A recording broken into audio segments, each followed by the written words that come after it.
Dito kami guys sa third floor pa naman. Ang lakas ng sabog dyan. Kakatakot, nagulat ako dyan.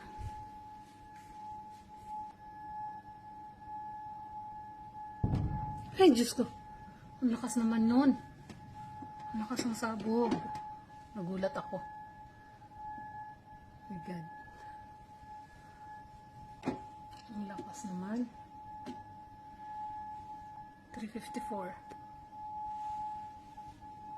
Dito yan sa kusina guys. Sa taas kami. Ang lakas ah.